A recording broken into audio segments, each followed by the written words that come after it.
a saying that I've heard a lot lately. And it's,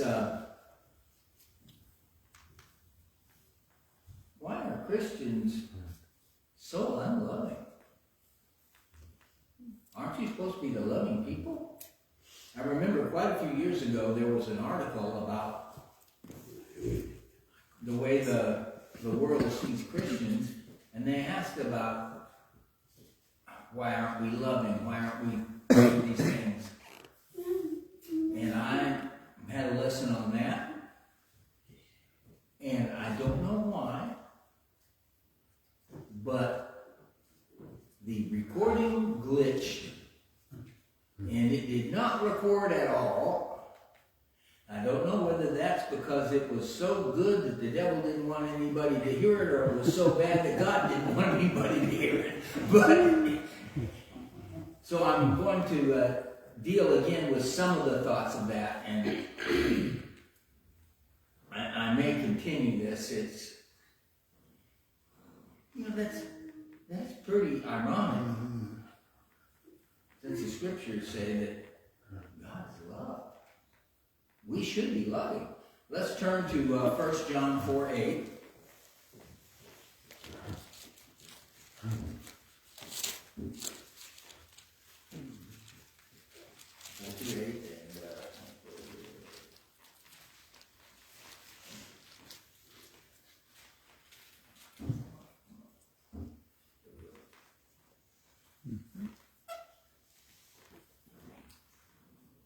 Anyone who does not love does not know God, because God is love.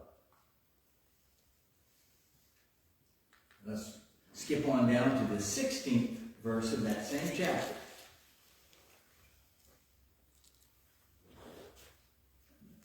So we have come to know and to believe the love that God has for us. God is love. And whoever abides in love abides in God, and God abides in him. Love is an essential part of being a Christian. So why does the world think that Christians are so unloving and so unforgiving? Well, there's two reasons. One is sometimes we're not. Sometimes it's because people who hold up the name of Christ have nothing to do with Christ and are far, far from him and give him a bad name. Sometimes it's because some Christians are like the older brother in the parable of the prodigal son. They're in the Father's house, but they're just as lost as the prodigal was. And sometimes it's because, Christians are human. And sometimes we just make mistakes. But that's not the real reason.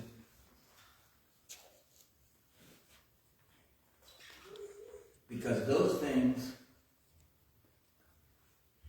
have been a part of the world since Christianity first came onto the face. There have been people who said they were Christians and weren't, and been hypocrites, and there have been people who made mistakes. But it is in this last generation that Christians have become known as unloving. This is a new thing, and there's a reason for it. Now, I'm going to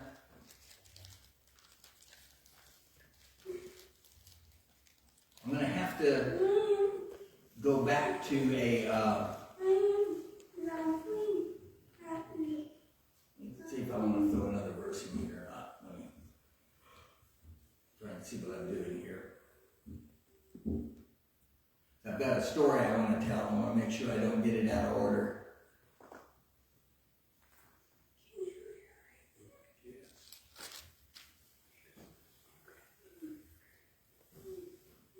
I'll get that later on. But the reason is people have a problem. I had a friend back when I was in college the first time, back in 67, 68, or 69, back around the time of the Summer of Love and all of those things. And I had a friend who was an atheist, but he knew the Bible pretty good. And he said, God is love, therefore using mathematics, love is God. And what they meant was love. The Summer of Love was not the Summer of Love, but the Summer of Lust. And that's the problem, is that the world has changed the definition of love. Now, love is a shotgun word. You can love your car, love your dog, love your wife, and love food. And those are all different shades. But the word that is used for love in the Bible, the love that is God, is a strange word. It is even emotionless. In Greek, you have words with emotion and you have words without. Agape is non-emotional. Now, we think of love as being 100% coming from the emotions. But the definition of agape is to do what is best for the other person. It has nothing to do with you. It has nothing to do with how you feel, but it has to do with the need of the other. That's the kind of love that God is. God doesn't need us. He wants us. He loves us. But he doesn't need us. He doesn't need our worship. He wants it. And that's the kind of love that God wants. But that's not necessarily the love that the world sees as love. Let's look at Matthew 22, 34 through 40. Well, yeah. When the Pharisees had heard that he had silenced the Sadducees, they gathered together. They were both overjoyed and horrified. They were overjoyed that the Sadducees, who they didn't like, had been silenced. But they were horrified that, well, maybe there's something this guy's got. We better shut him up now. And one of them, a lawyer, asked him a question to test him. Teacher, which is the great commandment in the law? And he said to him, you shall love the Lord your God with all your heart, with all your soul, with all your mind. This is the great and first commandment. And a second is like it. You shall love your neighbor as yourself. On these two commandments depend all the law and the prophets. The actual word there is not depend, it is upon this are all the law and the prophets built. This is the foundation of everything, which is why the Pharisees got things wrong. They looked at the law to see how they could make it fine instead of looking at the law to see how it went back to these things. That's why they had all sorts of rules about getting your ox out of the ditch. You could kick a log in, but you couldn't pull it out. There were all sorts of rules because they wanted to keep the Sabbath holy. And so they had rules about the work. They weren't supposed to work on Sabbath, but they made all sorts of rules to define what work was, instead of going, okay, we shouldn't work on the Sabbath, but what is the goal of that? The goal is to love God, to love our neighbor. And if you make a rule to enforce that law that doesn't respect those two, you have made the wrong rule. Now,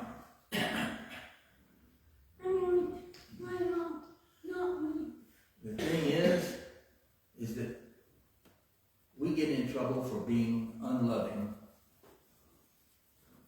and being non-inclusive. I saw a thing, and a man said, should the church be more inclusive? Well, it depends on what you mean. He said, Jesus welcomed in the tax collectors, the lawbreakers, the prostitutes. But when they left, they were changed, not Jesus. That's hard for the world,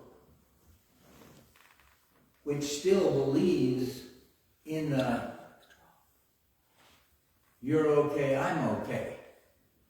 Everybody's okay. Well, it is hard to accept that things have to change.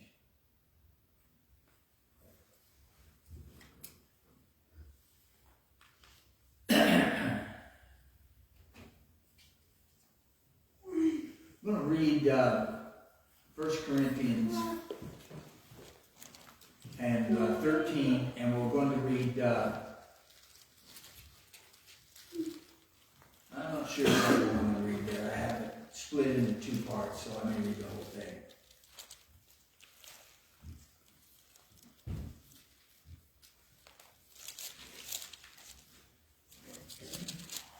To show that love is important.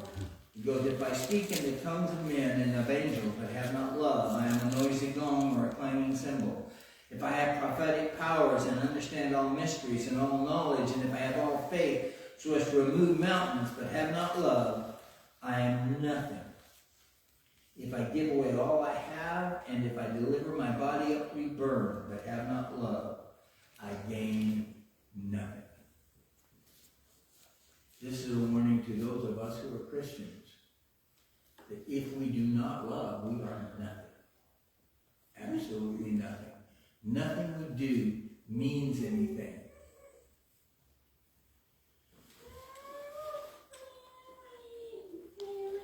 I'm going to skip down to verse 6. We may come back next week or some weeks and do the rest of it. But I'm going to concentrate on verse 6 today. It does not rejoice in wrongdoing, but rejoices with the truth. That is the part of real love that grates on modern society. Because modern society does not believe in wrong and does not believe in right. And that's why Christians are considered to be unloving, because we say some things are wrong.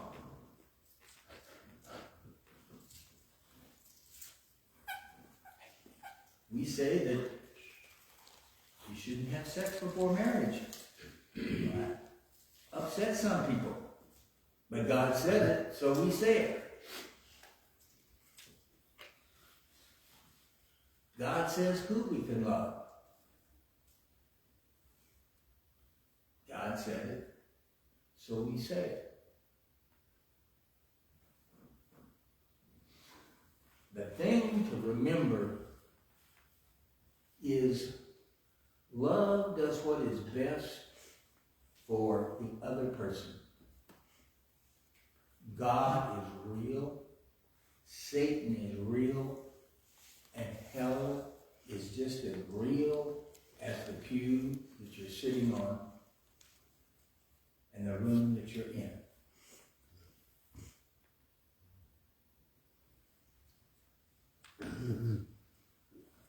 Love is defined by action. If you see somebody walking off a cliff, you're going to try to stop them. I didn't walk off. It might hurt their feelings. My wife has sometimes told me you're doing something wrong. And it has hurt my feelings. Because I don't like to do things wrong. But she has saved me from disaster more than once or twice. Because she loves me.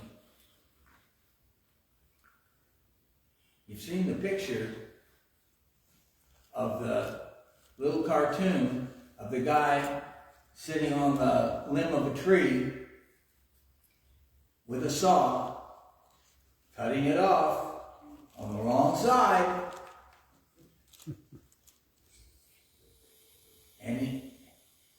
And he says, I told you, I don't need your help. But it doesn't matter how many times you've told your wife, I don't need your help. When she sees you going to get hurt, she will always tell you, because that's love. The reason Christians are seen as unloving is because we warn people of the dangers. We warn people that hell is real. Does that mean that I don't love you? No, I wouldn't tell you that it was wrong if I didn't love you. You know, there are some people in this world that if they were walking off a cliff, I'm not sure I'd say, wait a second now, you know, because I'm a human. But I love people. And there are a lot of people out there that sin. Their sin, no matter what it is no greater than ours. We all need forgiveness. Jesus brought the sinners in and changed them. And that's what Christians want to do, is we love you and we want to change you, because being ourselves, whether we have all those great sins or we're just a normal sinner, being ourselves without being changed means we're lost. And Jesus brought them in and they were changed. One of our favorite songs is Just As I Am. That is how you come to Jesus. But we need another song that talks about being a Christian. It's called Just As He Is. Because we come to Jesus just as I am, with whatever sin I have, no matter how much you think it is a terrible sin.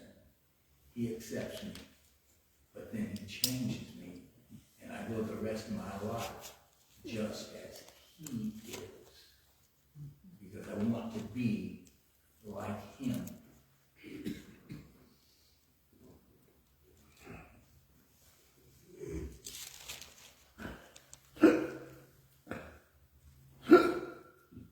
Now, we'll get into some things either next Sunday or when we're going to deal a little bit more about how you warn people. But the fact is as Christians, love is our reason for being. Without it, we're a noisy gong.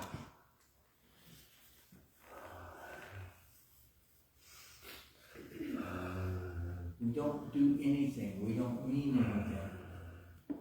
So it is our job to love the people of this world enough to say that behavior will keep you from heaven. That behavior will destroy not only your life, but your soul. But it is also our duty to do it at least the first or second time in a kind and a considerate way. I'm not saying that sometimes you don't have to be a little forceful, but you at least have to start with kindness. And we will never reach the world for Christ as long as we keep the dirty, the sinful, the ugly away. We have to embrace them, to love them, and to save them. If anybody needs to answer the invitation in a public way, you can come now and stand.